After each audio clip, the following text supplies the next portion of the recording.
오늘 우리에게 주시는 하나님의 말씀은 마가복음 12장 38절부터 44절입니다. 제가 봉독하겠습니다. 예수께서 가르치실 때에 이르시되 긴 옷을 입고 다니는 것과 시장에서 문안 받는 것과 회당의 높은 자리와 잔치의 윗자리를 원하는 서기관들을 삼가라. 그들은 과부의 가산을 삼키며 외식으로 길게 기도하는 자니 그 받는 판결이 더욱 중하리라 하시니라. 예수께서 헌금함에 대하여 앉으사 무리가 어떻게 헌금함에 돈 넣는가를 보실세. 여러 부자는 많이 넣는데 한 가난한 과부가 와서 2렙돈 곧 한 고드란트를 넣는지라. 예수께서 제자들을 불러다가 이르시되 내가 진실로 너희에게 이르노니 이 가난한 과부는 헌금함에 넣는 모든 사람보다 많이 넣었도다.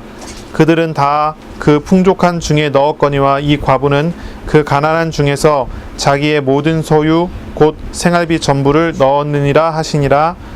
아멘. 오늘 말씀은 마가복음 12장 38절부터 44절입니다. 가난한 과부의 헌금이라는 제목으로 우리가 말씀을 나누겠습니다. 우리가 이 땅을 살아가는 데 있어서 가장 중요하게 알아야 되는 것이 두 가지가 있다고 한다면, 첫째는 하나님을 아는 것입니다. 무엇보다도 가장 중요하게 하나님을 아는 것이 우리의 삶과 우리의 현실 속에 가장 중요한 한 가지가 될 것이고, 두 번째는 뭐냐면은 사람을 아는 것입니다. 나를 아는 것입니다. 하나님을 알고 나를 알게 된다면 그 사람은 하나님을 믿고 의지하고 하나님의 인도를 받을 수가 있게 되지요. 하나님의 도우심을 얻을 수가 있게 됩니다. 하나님을 안다고 하는 사람이 세상에 많이 있지만 하나님을 정말로 아는 사람은 많지가 않습니다. 교회를 다니는 사람들이 많이 있습니다. 그렇지만 하나님에 대해서 잘 알지는 못하는 것 같아요. 우리가 정말로 믿음을 바르게 가져야 됩니다. 지식이 아니라 하나님을 정말로 만나고 아는 그런 실제적인 알미, 회복이 되어야 합니다. 우리가 이성적으로 지식적으로 하나님에 대해서 안다고 해서 그것은 아는 것이 아니지요. 정말로 아는 것은 하나님과 인격적인 관계가 맺어지고 하나님과 교제가 되고 하나님과 통해야 되는 것이지, 그것이 아는 것이지, 그렇지 않다면은 아무리 많은 교회 생활하고 신앙생활을 한다고 해도 그것이 정말로 아는 것이 아닙니다. 하나님은 세상을 만드신 창조자 하나님이십니다. 내가 세상을 살아가면서 창조자 하나님을 정말로 아는가 하는 그런 질문을 해야 되는 거예요. 창조자 하나님을 아십니까? 세상을 만드시고 운행하시고 이끄시는, 창조하시고 모든 것을 지금도 이끌어 가시는 하나님을 알고 있습니까? 하나님께서 어떻게 일하시고 어떻게 역사하시는지 우리의 삶 속에서, 나의 삶 속에서 하나님의 창조적인 능력이 나타나고 있습니까? 지식을 갖는 것과 실제가 다르다고 하는 것은 우리가 정말 이거 중요하게 생각해 봐야 돼요. 하나님이 세상을 만드셨습니다. 교회 다니는 사람들은 다 믿습니다. 근데 창조자이신 하나님과 어떤 교제를 하고 어떻게 친하고 그분을 정말로 인격적으로 개인적으로 알아가고 있는가? 이건 정말로 사람들의 지식에만 남아있는 것이지 진짜 알지 못한다는 대답이 많단 말이죠. 내가 어려움을 당하는데 하나님께 기도한다. 하나님의 능력을 아는 사람이 하나님께 기도하는 것과 하나님의 능력을 지식으로만 가지고 있는 사람이 기도하는 것과는 많이 다르지 않겠어요? 신앙생활이라는 것이 분명히 그렇습니다. 하나님을 정말 알고 하나님을 만나고 함께하는 사람이라면, 하나님을 정말로 아는 사람이라면 문제가 문제되지 않습니다. 어떤 시험이 와도 시험되지 않습니다. 문제가 왔다고 그것 때문에 우울증에 걸리지 않습니다. 고통스러운 문제가 온다고 해서 거기에 얽매여서 시달리고 스트레스 받고 고통받지를 않습니다. 스트레스 같은 게 있고 고통스러운 게 있어도 나와 함께 하시는 하나님 때문에 그것이 나에게 영향을 주지 못하게 되는 것이지, 그렇죠?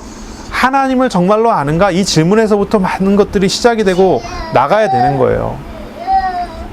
우리에게 성경을 통해서 계시해주고 우리에게 성경을 통해서 말씀하시는 하나님은 어떠신 분이십니까? 인격적이신 분이십니다. 오래 참으시고 기다리시고 인도하십니다. 우리를 위해서 자기 목숨까지도 내어주시는 사랑의 하나님이십니다. 창조자이신 하나님께서 나를 위해서 모든 것을 내어주시고 나를 위해서 어떤 것이라도 내어주시는 분이십니다. 능력이 많으실 뿐만이 아니라 나를 위해서 못하실 것이 없으신 하나님이십니다. 그 하나님을 정말로 아십니까? 알아가는 은혜가 있으시길 바랍니다. 아멘. 두 번째입니다. 정말로 사람을 알아야 됩니다. 나를 알아야 합니다. 하나님을 알고 나를 알아야 됩니다. 하나님을 정말로 알아가기 위해서는 나를 알지 못하고서는 하나님을 알 수가 없습니다. 성경에서 이야기하고 있는 사람은 무엇입니까? 죄인이라고 합니다. 모든 사람이 죄를 범하였으며 하나님의 영광에 이르지 못하더니, 그렇게 얘기합니다. 모든 사람이 죄인입니다.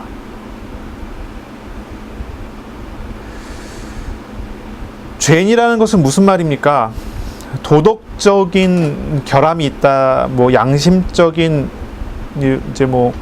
그런 문제가 있다, 윤리적인 문제, 법률적인 문제를 가지고 죄를 이야기할 수 있겠지요. 하지만 성경에서 얘기하는 그 죄는 그거보다 훨씬 더 근본적인 것입니다. 뭐라고 이야기할 수 있겠습니까? 이렇게 얘기할 수 있습니다. 인간의 본래적인 창조적 원리의 파괴가 죄의 근원입니다. 그러면 창조적인 원리라는 것이 무엇입니까? 사람을 하나님 만드셨을 때 하나님과 함께 하도록 만들었고 하나님을 섬기도록 만들었고 하나님과 동행하도록 만들어줬어요. 그것이 파괴된 것이에요. 그것이 죄의 근원입니다. 하나님과의 관계가 무너져 버렸다는 거예요. 하나님을 알고 믿고 하나님만을 따라갔었던 그런 관계가 무너졌다는 거예요. 그게 근원적인 문제예요. 하나님과 함께 하고 있을 때 생명이 있는 것인데 하나님을 떠났으니 이제 사망이 들어옵니다.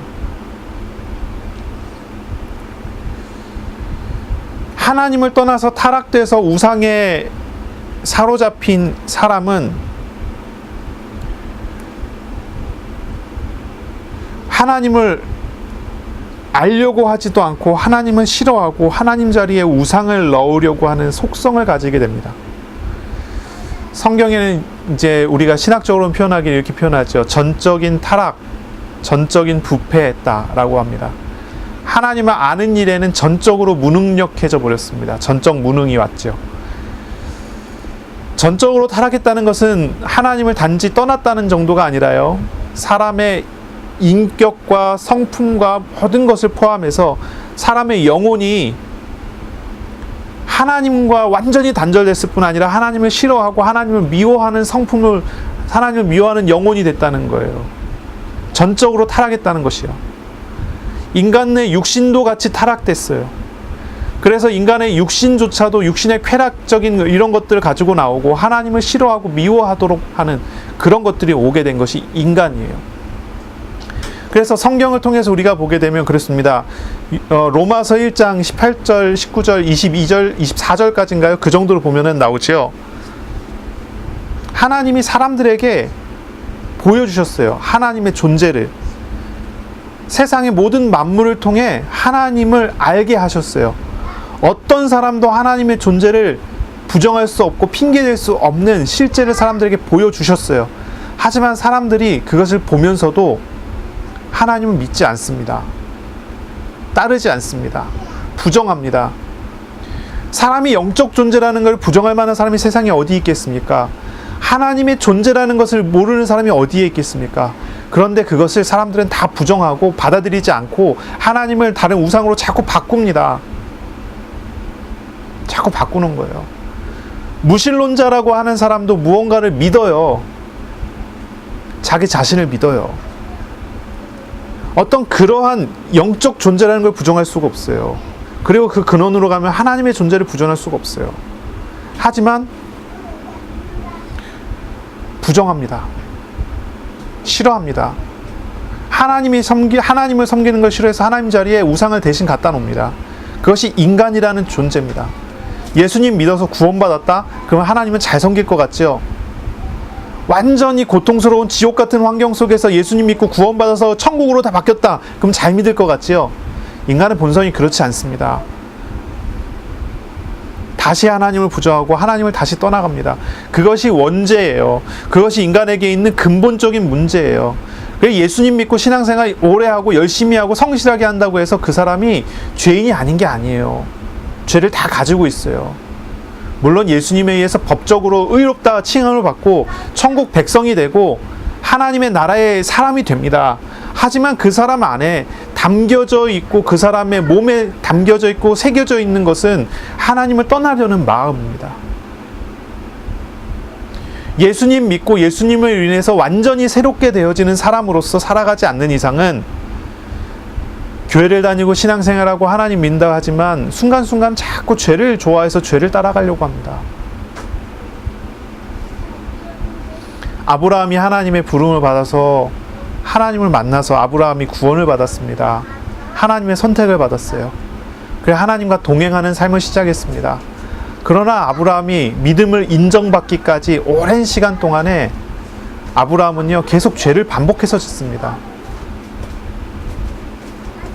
그리고 죄를 반복해서 짓던 아브라함이 믿음을 인정할 때는 언제입니까? 하나님이 아브라함에게 너의 사랑하는 독자 이삭을 바치라고 했을 때예요.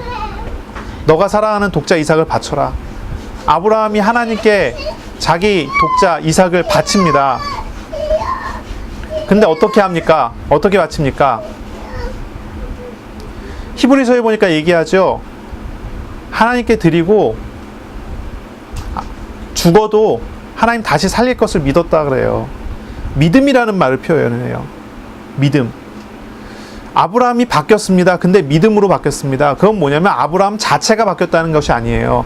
아브라함이 자기를 부정하고 자기의 모든 것을 하나님께 맡기는 믿음이 세워졌다는 뜻이에요. 믿음이라는 단어를 우리가 생각하면 뭔가 의심하지 않는 자기 안에 뭔가 확고한 자기 세계를 구축하는 것을 믿음이라고 생각하는데 사실 그렇지가 않아요. 성경을 우리가 읽어보면은 믿음은 그런 게 아니에요. 하나님을 알고 하나님께 나 자신을 맡겨버리는 거예요. 내 생각도 내 판단도 내 모든 것도 주님께 맡겨서 주님의 말씀을 따라가고 주님께 순종하고 주님의 인도를 받는 것이 믿음이에요. 그러니 다시 얘기하겠습니다. 정말로 하나님을 알아가는 것은요, 인간을 바로 알 때예요. 내가 어떤 존재인 줄 알 때예요. 하나님을 정말로 믿을 수 있는 것은 내가 어떤 존재인 줄 알 때예요.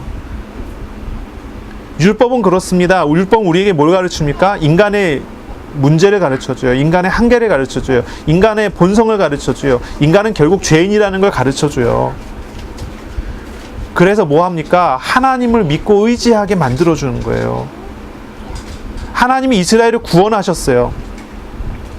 애굽 땅에서 노예돼 갖고 종살이 하면서요 고통스럽게 살아가고 있는 이스라엘 하나님께서 구원하셨어요. 데리고 나오셨어요. 그리고 난 다음에 이스라엘에게 주신 선물이 뭡니까? 율법입니다. 십계명입니다. 모세를 통해서 모세 오경을 쓰게 하셨어요. 그것이 이스라엘 민족에게 내려준 법칙이에요, 규칙이에요, 율법이에요, 하나님의 말씀이에요. 그거를 묵상하면 묵상할수록 어떻게 됩니까? 하나님을 믿어야 되겠다가 되는 거예요. 인간으로서는 될 수가 없는 거니까요.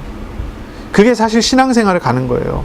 하나님을 어떻게 알아갑니까? 어떻게 믿습니까? 하나님을 어떻게 의지합니까?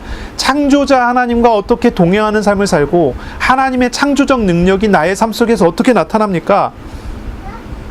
나를 사랑하시고 나와 동행하시는 인격자이신 하나님께서 나의 삶 속에서 나에게 어떻게 은혜를 입히시고 어떻게 이끌어 가십니까? 언제나 하나님은 우리의 마음의 문을 두드리시고 우리에게 축복을 주시고자 하는데 우리 자신이 하나님을 싫어해서 우상을 자꾸 찾으려 하니 안 되는 것 아니겠습니까? 물론 이건 단편적으로 얘기하는 거죠. 더 넓게 우리가 신학적으로 표현한다면 많은 것을 이야기할 수 있지만은 지금 이제 한쪽 측면을 가지고 얘기를 하는 거예요. 내가 누군지를 몰라서 그래요. 자꾸 우상을 가지고 하나님 앞에 자꾸 우기는 거예요. 그게 신앙생활이 안 돼요. 왜 기도합니까? 내가 생각하는 이상적인 어떤 우상이 이상적인 응답으로 오지 않아서 사람들이 자꾸 불안해하고 기도하고 하는 거예요. 사람들이 시험 올 때 기도하는 이유는 아, 내가 하나님을 떠나 있구나, 하나님께 돌아가자꾸나 하는 그런 생각이 아니고, 시험 올 때 사람들이 기도하는 이유는 내가 생각하는 안락하고 내가 생각하는 평안하고 내가 생각하는 이상적인 모양이 없으니까 그것을 회복하기 위해서 달려가는 거예요. 그 이상적인 모양은 믿음이 아니고 신앙이 아니고 하나님이 아니에요. 내가 생각하는 어떤 나의 우상이란 말이죠. 하나님 계셔야 되는 자리에 하나님이 아니라 자꾸 다른 우상을 채워놓으려고 그래요. 신앙생활을 하면 할수록 어떻게 됩니까? 아브라함이 그래 갔고요. 그렇게 과정을 갔고요. 다윗이 그런 과정을 갔어요. 바울이 그런 과정을 갔어요. 특히 성경에 나오는 12제자가 그런 과정을 갔어요. 뭘 봅니까? 자신의 한계와 자신의 안됨을 보게 하는 거예요. 그러니 12제자는요, 처음부터 실수하고 끝까지 실수해요. 예수님 죽으실 때까지 실수하는데 가장 큰 실수는 예수님 십자가에 달릴 때 예수님을 저주하고 부인하고 떠나가고 예수님 십자가에 달렸는데 혹시나 자기들도 잡혀서 죽을까 하여 도망가는 거예요.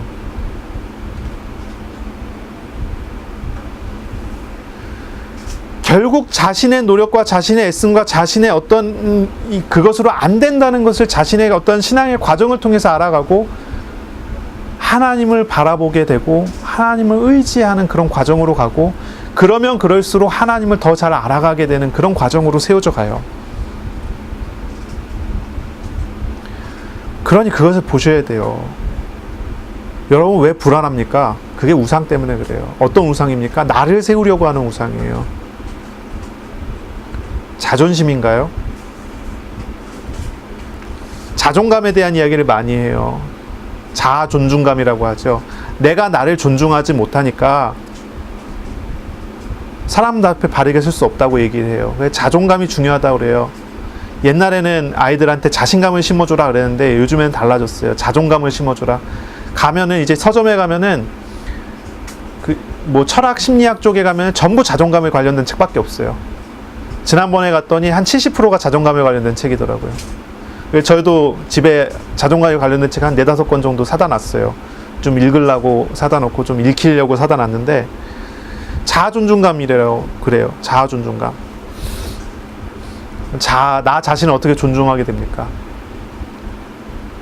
부단히 나는 괜찮은 사람이라고 계속 생각하고 반복해서 생각하고 나의 장점을 계속 생각하고 나를 긍정적으로 생각하고 나를 자꾸 세우고, 심리학 책들은 그런 식으로 표현을 해요. 신앙인으로서 우리는 어떻습니까? 그렇게 하면은 우리의 자아 존중이 될까요? 저는 신기한 경험을 하고 있어요. 신기한 경험을 해요. 신앙생활을 하면 할수록 어떤 생각이 드냐면, 난 진짜 별거 아니구나. 그런 생각을 하게 만들어요. 난 정말 별거 아니구나. 밖에 나가서 사람을 만나고 밖에 나가서 사역을 하고 또 밖에 나가고 설교를 하게 될 때가 있어요. 이번에도 제가 졸업하는 학교에 신학교에 그 경건의 설교 초청을 받아서 가서 경건의 설교를 했어요. 뭐 졸업자고 뭐 박사고 어쩌고저쩌고 막 이렇게 소개도 받고 가서 설교를 하는데, 제가 예전에 응답받았었던 거를 몇 가지를 풀어서 이야기를 조금 했어요. 저에게 하나님께서 이런 응답을 주셨습니다. 이렇게 됐습니다. 뭐 이런 간증도 조금 하고. 그러니까 이야기하다 보니까요, 제가 어깨에 힘이 막 들어가는 거 있죠. 어깨에 막 힘이 들어가요. 자존감이 막 생기는 거 있죠. 나는 이런 응답도 받았던 사람이었구나. 난 이런 기적도 있었던 사람이었구나. 이런 나는 뭐라 그럴까요? 평범한 목사들 중에 하나님께서 나를 특별한 은혜를 많이 주셨던 사람 중에 한 명이었구나. 뭐 이런 생각을 막 하게 만들어요. 그리고 돌아왔어요. 집에 왔어요. 혼자 앉았어요. 가만히 생각하는데요, 이거는 우상을 세우는 거지 믿음을 세우는 게 아니다는 생각이 들어요. 신앙생활 하면 할수록 생각드는 게 그런 거예요. 그런 표현들이 나요. 하나님이 저에게 보여주시는 거는 저의 연약함을 계속 드러내셔요. 여러 가지 것들을 통해서 그것을 계속 드러내셔요. 거기에 집중되어 있는 것 같아요. 밖에 나가고 누가 저한테 물어보면 뭐 하냐 물어보면은 집에서 애 봅니다 그래요. 저 자신을 막 드러내세요, 하나님이. 실수 많이 해요. 특히 애들 볼 때요. 제가 얼마나 연약한 존재인 줄 알겠어요. 스트레스를 받아요. 스트레스 막 받으니까 애들한테 뭐 화내게 되고,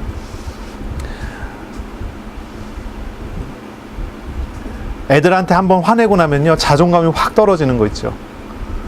아, 진짜 나는 왜 이럴까? 부터 시작해서. 생각하면 생각할수록 알겠어요. 나는 정말 아무것도 아니라는 존재라는 거를. 나는 정말 아무것도 아닌 사람이라는 거를. 또 한 가지 알겠어요. 하나님이 하시는 일이 어떤 거라는 거예요. 현장에서 사역을 열심히 하고 돌아다닐 때는요, 어떤 생각이 드냐면, 아, 진짜 하나님이 날 쓰시는구나. 나를 쓸만한 존재니까 쓰시겠지. 뭐 이런 생각을 하게 만들어요. 근데요, 돌아와서 앉아있고, 돌아와서 생각하고, 또 요즘 같은 경우는요, 앉아갖고 책 읽으면서 이것저것 하면서 생각하면요, 나는 진짜 하나님이 쓰실 만한 존재가 아니구나. 근데 하나님이 하시는구나. 이걸 은혜라고 부르는구나.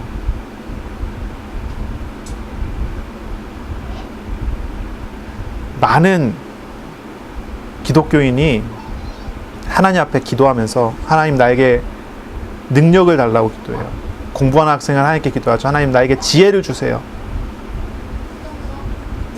또 어떤 사람은 기도하죠. 사업하는 사람들은 창조적인 만남의 축복을 달라고 기도하죠. 여러 가지 능력을 달라고 기도해요.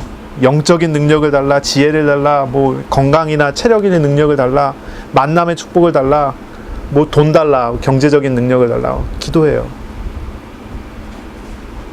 근데 사실 이게 다 우상들이란 말이죠.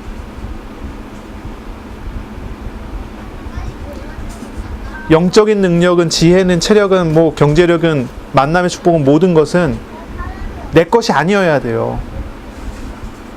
하나님의 것이니까. 나는 하나님을 믿고 나가야 돼요. 근데 하나님을 믿으려고 하지 않고 하나님의 능력을 달라고 하고 그 능력을 믿으려고 하는 거죠. 사실상 가만히 지켜보면 우상들을 자꾸 달라고 기도하는 식이지, 정말로 하나님과 함께하는 그런 삶을 살지 않는다는 거죠. 이게 참 어려운 이야기가 아닐까요? 자존감 가져야 됩니다.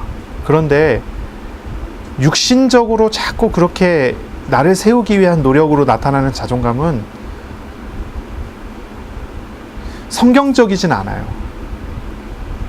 그리고 그거는요, 잠깐 있다가 없어지는 거예요. 그러니 끝없이 그걸 세우기 위해서 노력하면서 평생 거기에 매달려야 되는 그런 자존감. 근데 달라요. 뭐가 다르냐면 성경이 이야기하는 건 달라요. 하나님께서 나를 존중하시는구나. 내가 이런 존재인데 하나님께서 나를 사랑하시는구나. 나는 이런 사람인데 하나님이 나를 지키시는구나. 내가 괜찮은 사람이요가 아니에요. 내가 괜찮은 사람으로서 되는 게 아니라는 거예요. 어떻게 사람이 괜찮을 수가 있어요? 적어도 저는 그렇지 않더라고요. 구제불능이에요. 가면 갈수록 알겠어요. 우상만 계속 찾지, 육신적인 것만 계속 찾지, 이따가 없어질 것만 찾지, 영원한 것을 볼 줄 모르는 거 한계가 있어요. 잘한다 했을 때 결국 실패하고 실수하는 게 인간이에요. 그런데 하나님이 그렇지 않다는 거죠. 하나님은 전혀 다르세요. 그러니 우리가 이걸 아는 거 굉장히 중요하지 않겠습니까? 하나님을 알고 인간을 안다. 이게 사실 우리가 신앙생활 하는 데 있어서 첫 번째 걸음이어야 되는 거예요. 첫 번째 걸음. 칼빈이라는 사람이 있어요. 개혁교회, 장로교회를 만들었다고 이야기를 하죠. 이 칼빈의 신앙과 신학을 가지고 그것을 이어받은 사람들을 칼빈주의자라고 불러요. 칼빈주의자. 뭐냐면 칼빈의 신앙을, 그거를 배워갖고 그것을 따라가는 사람들이에요. 이 칼빈주의에서 첫 번째 특징이 뭐냐 했을 때는 하나님의 주권 사상이라고 그래요. 하나님의 주권이라고 그래요. 두 번째는 뭘까요? 뭐 여러 가지 이야기하지만 저는 두 번째로 꼽고 싶은 게 뭐냐면 인간의 전적인 무능력을 통해 이야기하는 거예요. 칼빈이 기독교 강요를 썼어요. 그 기독교 강요에 보면은 1장이 하나님을 아는 지식이에요. 2장이 인간이에요. 하나님을 알고 인간을 알아야 돼요. 이게 사실 벌써 한 1500년 되니까요. 500년 전에 칼빈이 성경을 통해서 이게 가장 중요하다고 고백했던 그런 고백이 사실 지금도 별로 다르지 않아요. 우리의 신앙생활이 바뀌지 않죠. 성경에서 시작을 하는 거니까요. 이게 굉장히 중요하다는 거죠. 정말로 믿음은요, 하나님을 믿고 순종하고 하나님께 자기 자신을 의탁하는 게 믿음이에요. 요한복음 1장 12절에 영접하는 자, 곧 그 이름을 믿는 자는 하나님의 자녀가 된다고 얘기해요. 하나님의 자녀가 되는 권세를 주셨다 얘기해요. 여기서 나오는 믿음이라는 것은 단순히 한순간에 내가 어떤 확신을 갖는다는 그런 뜻이 아니에요. 하나님을 받아들이고 그분을 믿게 됐는데 그분을 지속적으로 믿게 되는 거예요. 그분을 완전히 알고 그분을 의지하게 되는 그런 걸 이야기를 해요. 베드로전서 4장 19절에 시험을 만난 사람들한테 고난 중에 있는 사람들한테 얘기하잖아요. 너의 영혼을 주께 의탁하라 라고 베드로가 얘기한다는 거죠. 하나님께 자기 자신을 의탁하라고 얘기를 해요. 그게 믿음이라는 거예요. 갈라디아 2장 20절은 우리가 알죠. 죄에 얽매여 있는 죄인인 과거의 나를 십자가에 같이 못 박아버리고 주님과 예수님과 함께 그리스도와 함께 다시 살아라는 거예요. 주님 의지해서 주님과 함께 살아라. 그리스도를 의지하고 믿음으로 사는 것이에요. 그게 믿음이고 그게 신앙생활이라는 거예요. 그래 하나님을 알고 나를 알고 하나님을 의지하는 그런 삶을 살아가는 것. 그게 우리의 신앙생활에 있어서의 근본적인 거예요. 세상을 살아가는 사람으로서 가장 중요하게 알아야 될 것들이에요. 오늘 본문을 보면요. 서기관들과 가난한 과부가 대조돼서 나옵니다. 서기관들과 가난한 과부. 완전히 대조돼서 나와요. 서기관들은 어떤 사람들입니까? 30절에 볼까요? 예수께서 가르치실 때 이르시되 긴 옷을 입고 다니는 것과 시장에서 문안받는 것과 회당의 높은 자리와 잔치의 윗자리를 원하는 서기관들을 삼가라. 이 사람들의 특징은요, 긴 옷을 입고 다녀요. 이거 긴 옷은 뭐냐면 서기관 옷이에요. 서기관 옷. 신분을 나타내는 겉옷이에요. 자기의 일을 할 때 입는 게 아니라 평상시에 막 입고 다녀요. 왜냐하면 나는 이런 사람이라는 거예요. 자기를 나타내고 자기가 존경받기 위해서 자기 자신을 자꾸 드러내면서 다녀요. 이 사람은요, 이 서기관은요, 자존감이 높아요. 나는 이런 사람이야 라고 하는 그런 표현들을 보여줘요. 시장에서 문안받는 것, 그런 긴 옷을 입고 시장을 돌아다녀요. 그리고 문안받아요. 인사를 받아요. 뭐라고 인사를 받냐면 선생님, 랍비요. 가면은 이제 서기관한테 랍비라고 인사를 할 거 아니에요. 그런 인사를 받기를 좋아해요. 주님 이런 인사를 받고 아버지 이런 명칭을 받아서 인사받으려고 일부러 돌아다니는 사람들이에요. 서기관은요, 그 내면에 하나님을 섬기는 믿음이 아니라 자신을 드러내는 그런 걸 가지고 있어요. 이 서기관은 다른 말로 율법학자들이에요. 성경을 이용해 갖고 사람들의 존경을 받아요. 성경을 들고 있지만 하나님을 믿지 않고 자기 자신을 드러내요. 그러니 그들을 삼가라. 이 서기관은요, 회당의 높은 자리에 앉아요. 이 회당의 높은 자리는 어디입니까? 성경이 놓여 있는 곳, 모든 회종이 바라볼 수 있는 높은 자리에 앉는 거예요. 이거는 신앙적으로 종교적인 권위의 상징이에요. 하나님이 영광 받아야 되는 자리에 자기 자신이 딱 가서 있어요. 또 잔치의 윗자리에 앉아요. 잔치의 윗자리. 회당을 벗어나서 밖으로 나와도 잔치집의 윗자리, 주인의 다음 자리인 특별 좌석, 특별 대우를 받기를 원하는 거예요. 그러니 여기에서 존경받고 저기에서 존경받고 여기에서 대접받고 저기에서 대접받으려고 하는 거예요. 특히 이 사람 어떤 사람입니까? 40절에 그들은 과부의 가산을 삼키며 외식으로 길게 기도하는 자니 그 받는 판결이 더욱 중하리라 라고 말씀하세요. 이 사람들은 결국은 율법에서 명령하기를 과부와 고아를 도와줘야 되거든요. 그래서 오히려 이 사람들은 자신들을 높이면서 자신들이 도와줘야 되는 과부와 고아들을 섬기지 않고 오히려 그들의 과부의 가산을 삼키는 그런 역할을 하는 사람들이라는 거예요. 그러니 그 사람들이 존경받는 것은 하나님의 뜻을 이루지 못할 뿐 아니라 하나님의 자리를 대신 차지하고 하나님이 기뻐하시는 것을 회방하는 사람들이 돼요. 물론 당시의 서기관들은 급료가, 그러니까 월급을 받지 않습니다. 그렇기 때문에 유대인들의 자선을 받던 사람들이 이 서기관들이에요. 이 사람들은 하나님의 일을 한다고 이야기를 하면서 사람들의 호의를 받던 사람들이에요. 하지만 이 사람들이 받던 호의가 권리로 바뀌었어요. 과부와 같이 사회적인 지위가 낮고 경제적으로 어려운 사람들을 이용해서 자신들의 재산을 늘려갔던 사람들이에요. 그리고 그들의 헌금을 얻기 위해서 경건한 척해요. 난 이렇게 경건한 사람들이고 내가 당신을 위해서 기도할 테니 헌금해라. 예를 들면 어떤 겁니까? 경건한 척? 장시간의 기도 같은 거예요. 오랜 시간의 기도를 하면서 나는 이렇게 거룩한 사람들이다. 나는 이렇게 거룩한 사람이다. 이런 걸 보여주는 거예요. 그러니 예수님 표현하시는 이야기예요. 그들의 기도는 외식하는 거예요. 길게 기도함으로써 외식하는 거예요. 위선적인 거예요. 긴 기도를 통해서 자신들의 거룩함을, 의로움을 자랑하려고 했고, 하지만 이 사람들의 그러한 기도는 참된 영성이 없이 거칠에만 하는 거죠. 참된 믿음과 참된 신앙으로 하는 게 아니에요. 그들이 사람들 앞에 나가고 기도하는 그런 행위와 모습을 통해 이미 사람들의 높임을 받는 그것으로 자신들이 영광을 다 받아요. 하나님이 듣지 않으세요. 하지만 이 서기관에 대해서 예수님께서 말씀하시고 예수님께서 한 사람을 찾아가시지요. 어디로 가십니까? 헌금함 앞으로 가십니다. 그리고 거기에서 앉았어요. 서기관과 대조될 한 사람을 예수님께서 기다리세요. 그리고 그 사람이 왔어요. 가난한 과부가 왔어요. 헌금함 앞에 앉아 있을 때, 그리고 거기에서 사람들이 어떻게 헌금하는지를 예수님께서 지켜보고 있을 때 부자들은 많은 돈을 넣었어요. 하지만 한 가난한 과부가 왔습니다. 42절에 이 한 가난한 과부는 와서 2렙돈을 넣습니다. 로마 화폐로 얘기하면 한 고드란트 정도 되는 가치예요.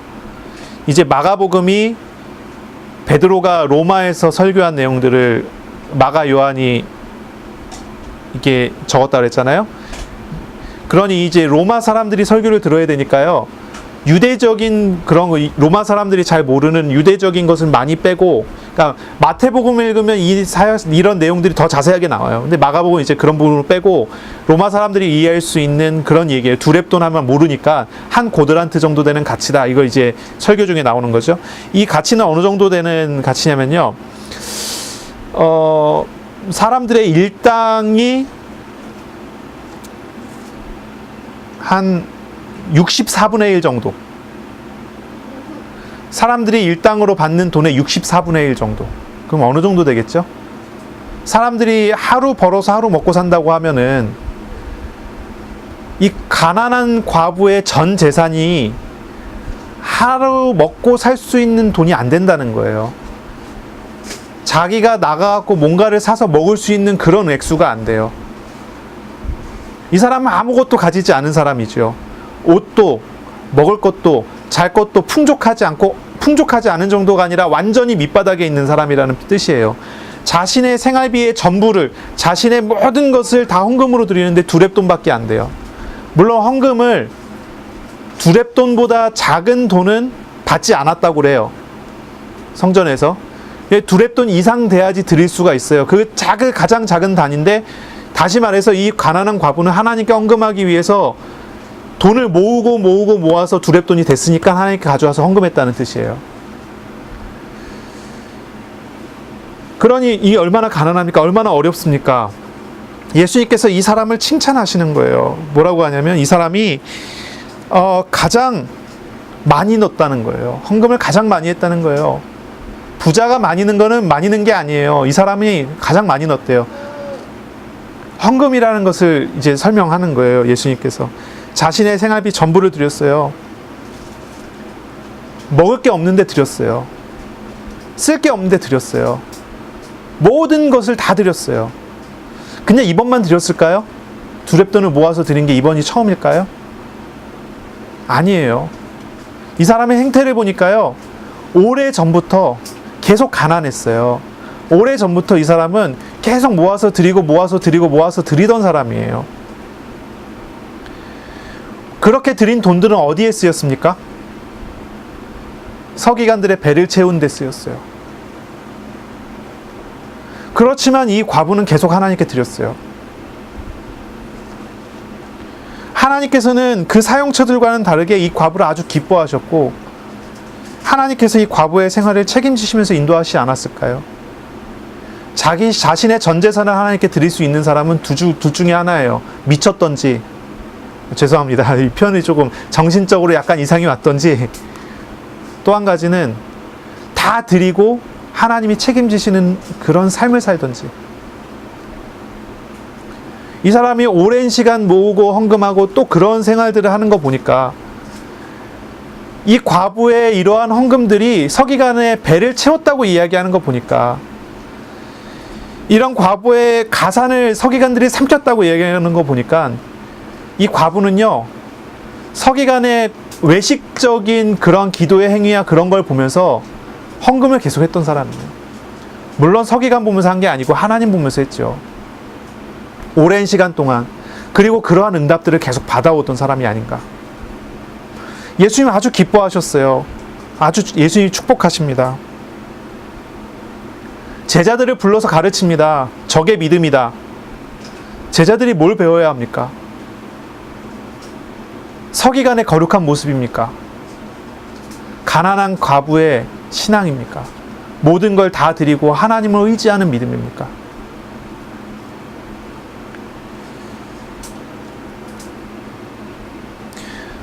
그게 우리에게 있어서 어떤 의미로 다가와야 되는가를 생각해 봐야 되는 거죠.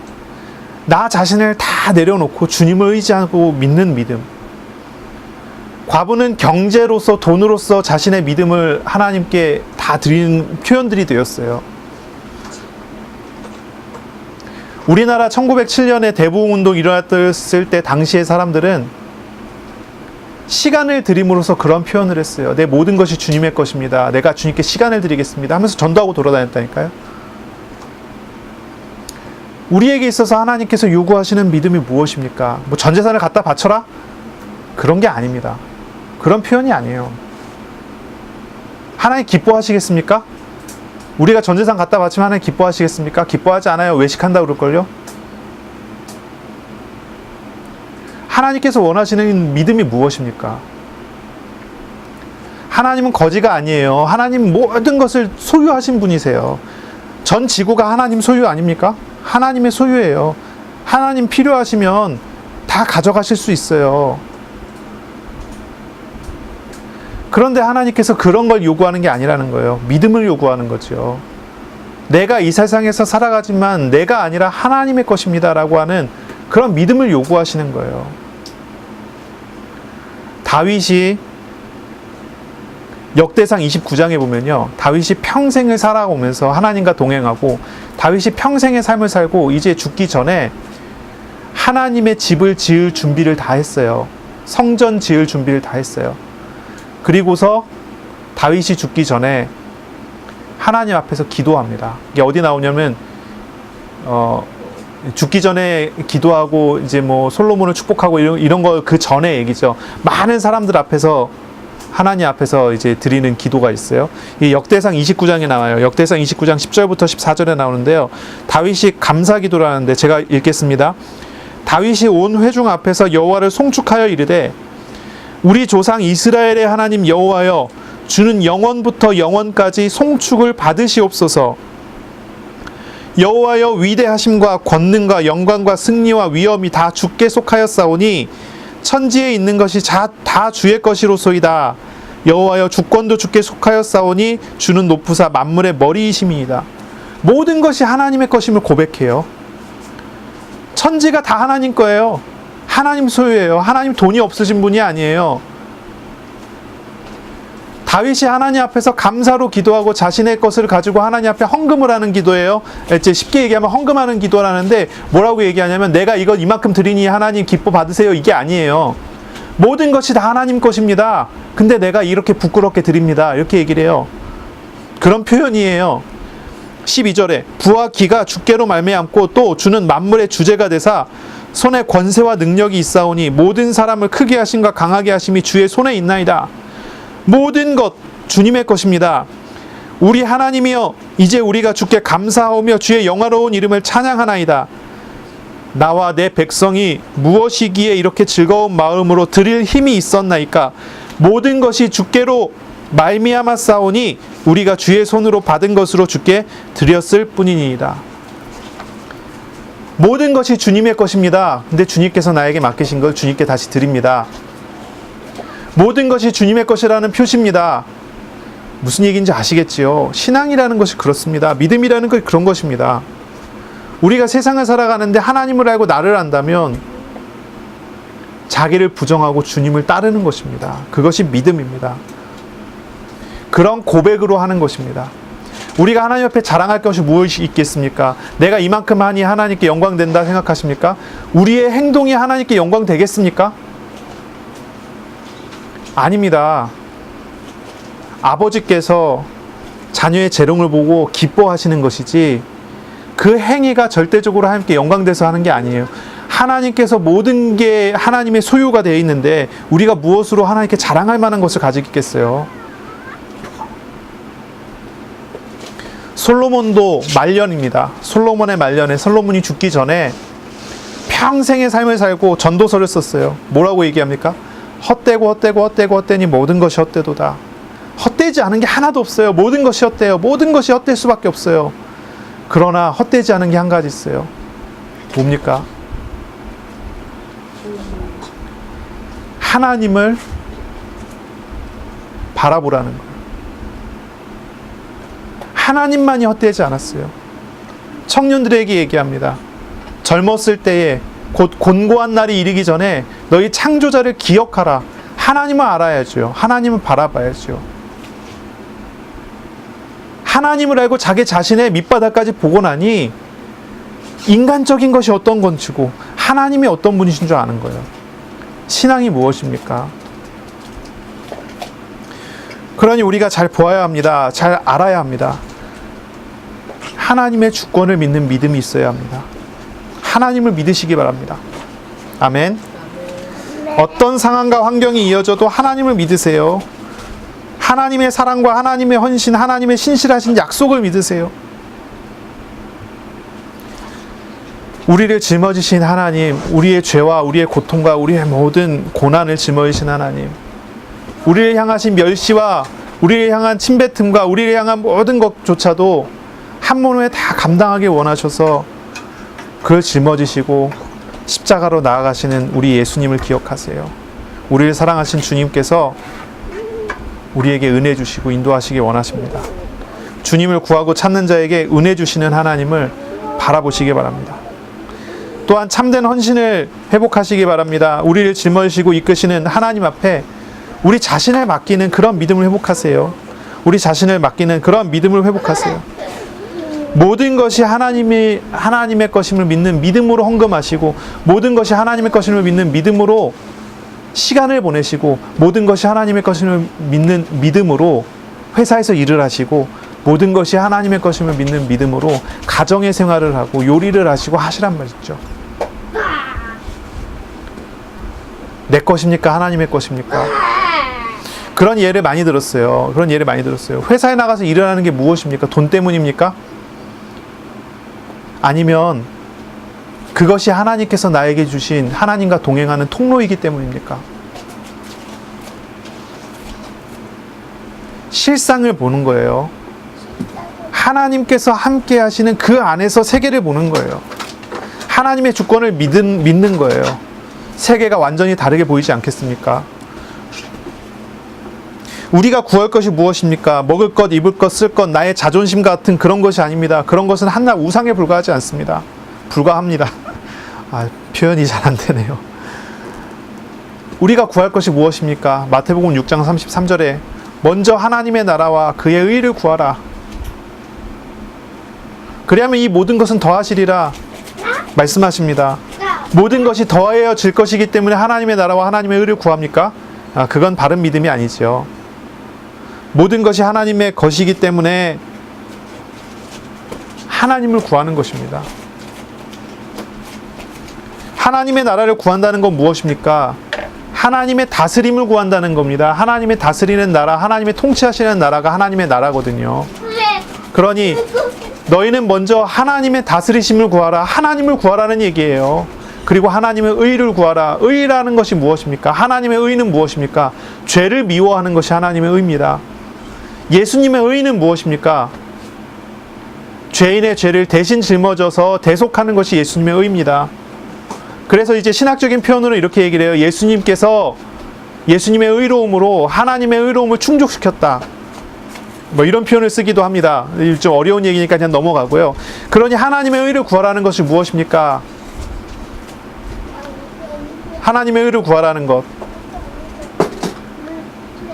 하나님의 통치와 다스림을 구하고 또 하나님의 의를 구하라. 우리를 향하신 하나님의 일들을 보고 하나님의 거룩함을 얻으라는 거예요. 예수님의 의는 우리를 짊어지고 우리를 하나님의 거룩함 앞으로 초청하는 것입니다. 그리고 하나님의 의 앞에 우리가 나아가게 하는 것입니다. 우리는 하나님의 의를 구할 수 없고 얻을 수 없지만 예수님으로 말미암아 우리가 그 앞에 나갈 수 있고 구할 수 있는 은혜를 입었습니다. 하나님의 다스리심과 하나님의 거룩하심을 힘입어서 살아가라는 것이죠. 그것이 회복이 되어야 합니다. 어떤 우상도 다 내어버리세요. 주님을 구할 때 주님 안에서 그 모든 우상들은 다 무너질 것이고 우리의 필요는 하나님이 채우시는 은혜로서 되어지게 될 것입니다. 이따가 없어질 만한 것, 육신적인 어떤 그런 것들을 구하지 말고 영원한 것을 구하는 그런 사람이 되세요. 하나님이 도우시는 은혜를 누리는 사람이 되세요. 서기관은 많은 것을 수여하고 가졌지만 그 안에 불안합니다. 천국이 없습니다. 자신의 지위를 잃어버릴까 두려워서 예수님을 공격하는 사람이 됩니다. 이 가난한 과부는 아무것도 가지지 않은 것처럼 보이지만 하나님의 도우심을 힘입어 살아갈 수 있는 사람입니다. 아주 극적인 대조죠. 우리는 가난한 과부 같은 사람입니까? 서기관 같은 사람입니까? 둘 다 아닐 것입니다. 그러나 이 안에 담겨져 있는 그런 의미와 그런 신앙을 배우셔야 합니다. 하나님이 함께하는 은혜, 그 속에서 나의 오늘을 살아가는 것입니다. 모든 것을 다 가지고 소유했던 다윗, 아무것도 없는 것처럼 보였던 이 가난한 두렙돈을 헌금했던 이 가난한 과부, 우리가 바라보는 신앙의 어떤 모델이 될 것입니다.